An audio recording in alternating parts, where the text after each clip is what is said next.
Hello everyone, welcome to SKB math and physics education চ্যানেলে তোমাদের স্বাগতম সবাইকে। শুরু করব অবজেক্টিভ জেনারেল নলেজ এই বই থেকে, ফিজিক্স নিউটনের গতিসূত্র। ওখান থেকে মোটামুটি যেগুলো প্রশ্ন আছে সবগুলোই বড় বড় রাজ্যের বড় বড় চাকরিতে এসছে, WBCS, railway, SSC MTS, SSC সিজিএলএ, এগুলো আসা প্রশ্নগুলো বারবার পরীক্ষা আসছে এবং এই প্রশ্নগুলো দেখা যাচ্ছে আজকাল রাজ্য সরকারের ডব্লিউবিপি, পিএসসি ক্লার্ক, মিসলেনিয়াসে। তো শুরু করতে যাচ্ছি, সময় নষ্ট করব না, কারণ সময় নষ্ট করলে সময়ের বড় অভাব।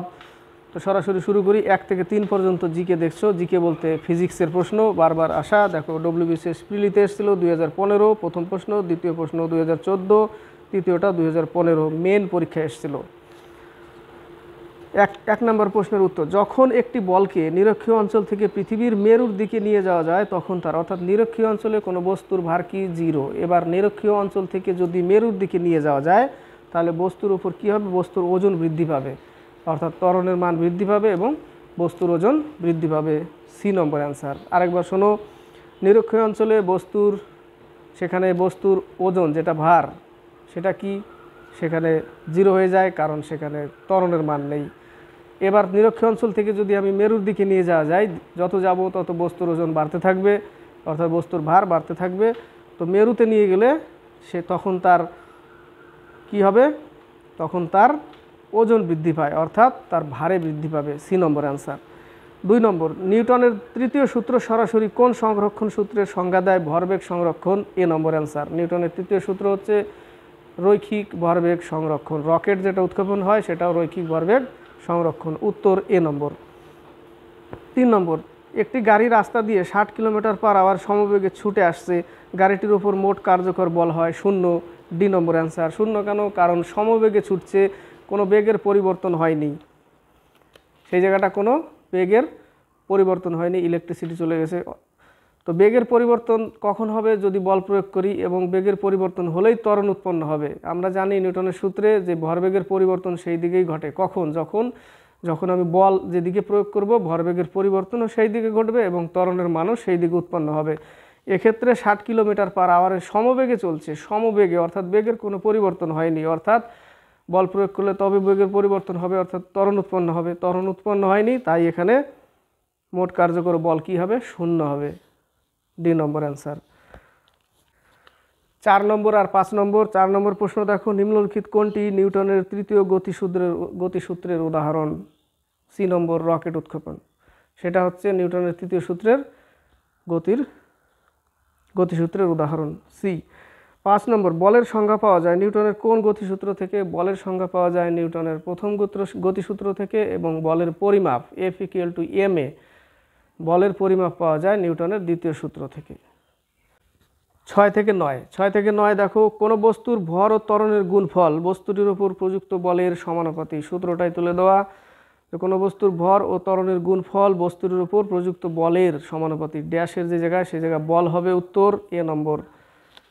7 নম্বর, 2 কেজি ভরের একটি বস্তুর উপর 8 নিউটন বল প্রয়োগ করা হলে বস্তুটির ত্বরণ হবে F=ma। ফর্মুলায় ফেলে দাও, উত্তর হয়ে যাবে F=ma। F কত?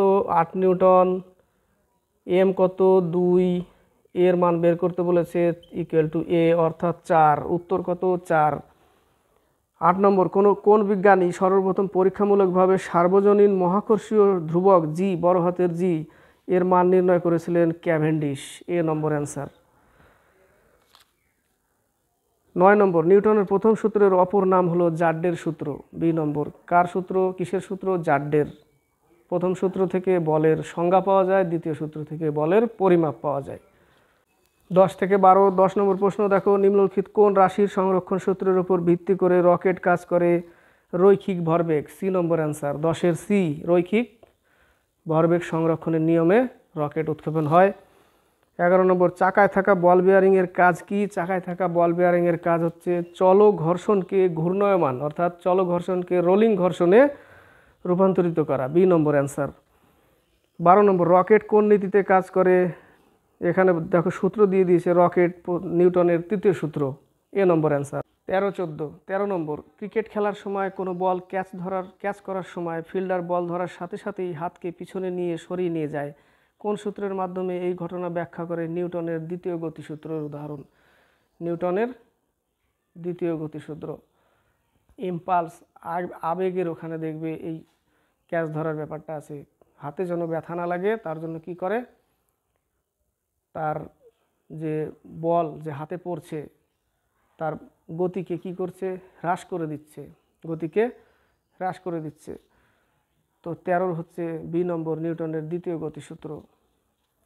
14 নম্বর, একটি মোটর গাড়ি বৃত্তাকার পথে স্থির বেগে ঘুরছে, গাড়িটির ত্বরণ হলো, গাড়িটির ত্বরণ সবসময় কেন্দ্রাভিমুখী হয়, অভিকেন্দ্র বল তৈরি করে, তাই না? বৃত্তাকার পথে যদি ঘোরে তাহলে ত্বরণ কোন দিকে তৈরি হচ্ছে, বৃত্তের কেন্দ্রের দিকে, বৃত্তের কেন্দ্রের দিকে বল তৈরি হচ্ছে, এটাকে কি বলছে, অভিকেন্দ্রীয় বল।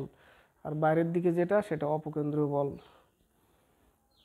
এখানে উত্তর হবে কেন্দ্রের, বৃত্তের কেন্দ্রাভিমুখী, 14 বি। 15 থেকে 18, 15 নম্বর প্রশ্ন, গোলা ছোড়ার সময় কামান আবার গুটিয়ে যায়, কোন সূত্রের সাহায্যে এর ব্যাখ্যা পাওয়া যায়?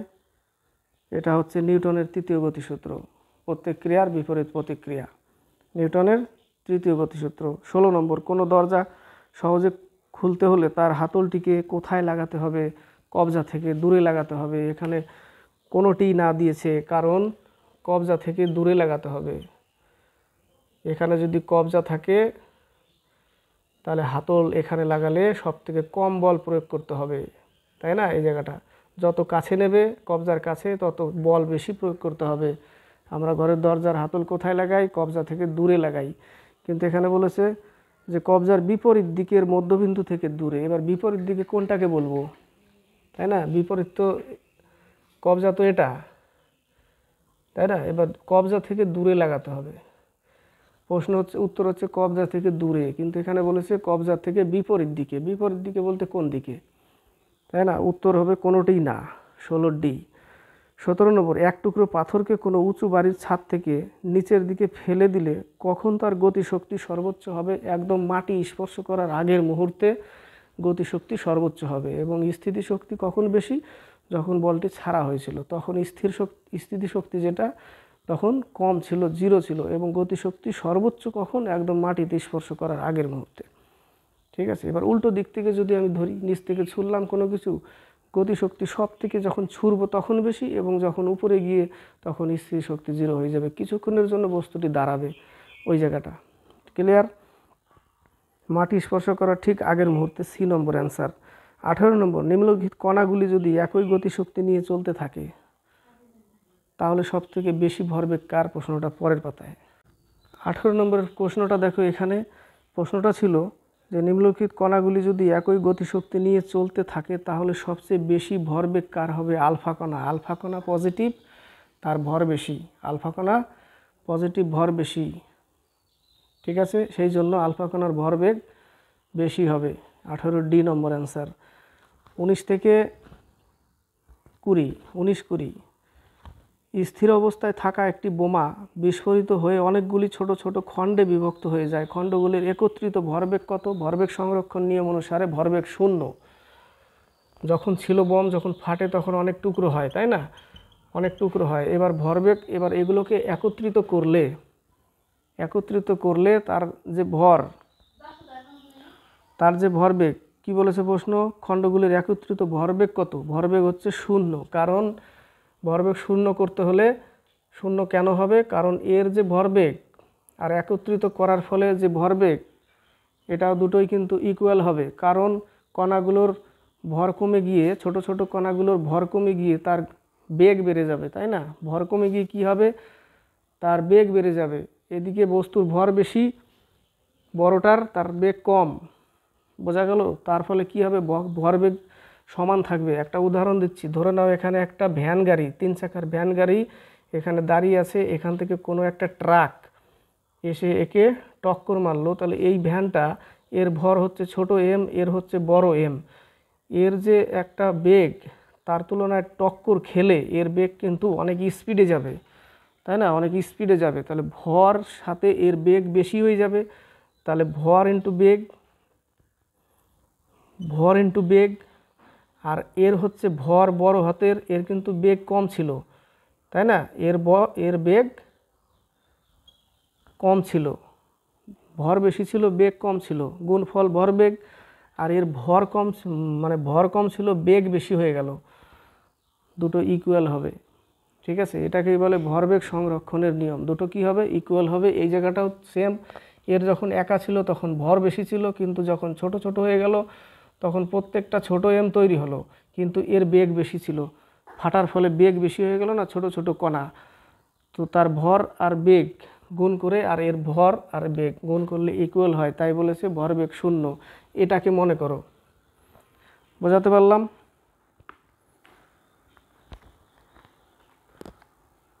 20 নম্বর, কুয়ো থেকে জল তোলার সময় কেবলমাত্র একটি পুলি ব্যবহার করা হয়, কারণ যান্ত্রিক ক্ষমতা কোনোটারই 100% নয়, বেগের অনুপাত কম এটাও না, এটা হবে সুবিধাজনক দিকে বল প্রয়োগ করা যায়। পুলি ব্যবহার করার কারণ হচ্ছে সুবিধাজনকভাবে বল প্রয়োগ করা যায়। 20 নম্বর, 21 থেকে 23। 21 নম্বর, উড়োজাহাজ থেকে কোনো লক্ষ্য স্থির করে বোমা ফেলতে হলে, উড়োজাহাজকে লক্ষ্য করে যদি বোমা ফেলতে হয় তাহলে পাইলট কখন বোমাটি ছাড়তে পারবে, অর্থাৎ পাইলটকে কখন বোমাটি ছাড়তে হবে পাইলটকে। তো উড়োজাহাজ থেকে কোনো লক্ষ্য স্থির করে বোমা ফেলতে হলে তাহলে পাইলটকে কখন সেই বোমাটি ছাড়তে হবে? লক্ষ্যের আগে ছাড়তে হবে। 21-এর সি নম্বর, লক্ষ্যের ঠিক আগে, তাহলে লক্ষ্যে গিয়ে পৌঁছাবে, লক্ষ্যের ঠিক আগে। 22 নম্বর, দুটি জলের বালতি দুই হাতে ধরে নিয়ে আসা কেবলমাত্র একটি হাতে একটি মাত্র বালতি নিয়ে আসার থেকে সহজ কেন? কারণ পায়ে তার ভরকেন্দ্র তৈরি হবে। ব্যাপার আছে এটা, ঠিক আছে। সি নম্বর অ্যান্সারটা দেখো, পায়ে ভরকেন্দ্র ও সাম্যের কেন্দ্র উভয়ই অবস্থান করে। পায়ে ভরকেন্দ্র এবং সাম্যের কেন্দ্র, ব্যালেন্সিংয়ের যে কেন্দ্র এবং ভর কেন্দ্র দুটোই পায়ে অবস্থান করে, যার ফলে সহজ। এবার একটা হাতে নিলে ভারকেন্দ্র এবং ব্যালেন্সিংয়ের যে কেন্দ্র সেটা কিন্তু উল্টোপাল্টা তৈরি হবে, পায়ে এক জায়গায় হবে না, কেন্দ্রে হবে না, ঠিক আছে। যার ফলে দুটো হাতে বালতি নিয়ে সমান পরিমাণ যদি ভারের নিই তাহলে সব থেকে সুবিধা একটার থেকে। বাড়িতেও আমরা দেখেছি এক হাতে বালতি নিলে কষ্ট হয়, একটু ভারী বালতি, সেম ওজনের যদি দুটো বালতি নিই দুই হাতে সুন্দরভাবে আমরা হাঁটতে পারি, অসুবিধা হয় না আমাদের। 22-এর হচ্ছে সি। 23 নম্বর, যদি কোনো গাড়ির বেগ দ্বিগুণ করে দেওয়া হয় তাহলে একই দূরত্ব পরে গাড়িটি থামানোর জন্য ব্রেকের জোর কত গুণ বাড়াতে হবে? 4 গুণ বাড়াতে হবে। থামানোর জন্য কত গুণ বাড়াতে হবে? 4 গুণ। এ নম্বর অ্যান্সার। 24 থেকে 26। 24 নম্বর, নিউটনের প্রথম সূত্র কোন রাশির ধারণা দেয়? জাড্ডো। ডি নম্বর, জাড্ডো। 25 নম্বর, ল অফ গ্র্যাভিটেশনের প্রবক্তাকে নিউটন। A number. 26 নম্বর, চলমান বাসের ভিতরে থাকা ব্যক্তি বাসটি টার্ন নেওয়ার সাথে সাথে বাইরের দিকে হেলে যায়, তার কারণ হলো গতিজাড্য। বি নম্বর অ্যান্সার। কি জাড্য? গতিজাড্য, বি নম্বর।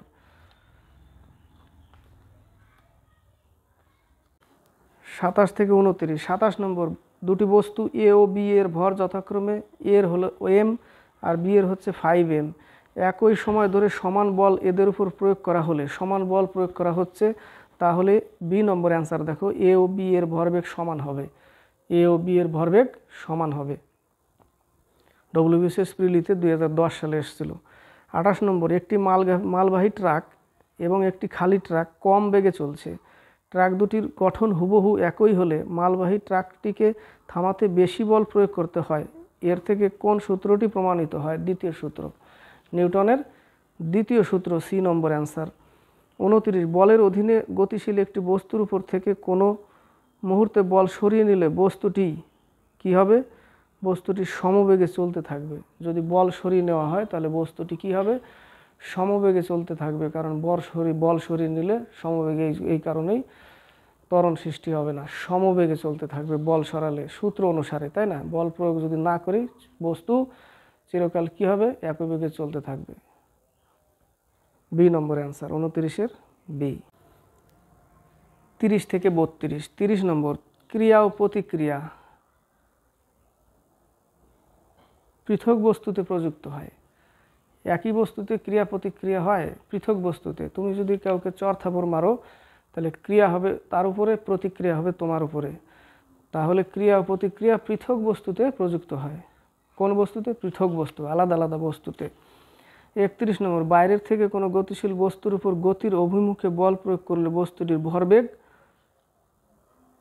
গতির অভিমুখে যদি বল মানে কি প্রয়োগ করব, কোনো বাইরে থেকে কোনো গতিশীল বস্তুর উপরে গতির অভিমুখে যদি বল প্রয়োগ করা হয় তাহলে বস্তুটির ভরবেগ কি হবে, বেড়ে যাবে, ভরবেগ বেড়ে যাবে। 31-এর বি নম্বর, ভরবেগ বেড়ে যাবে।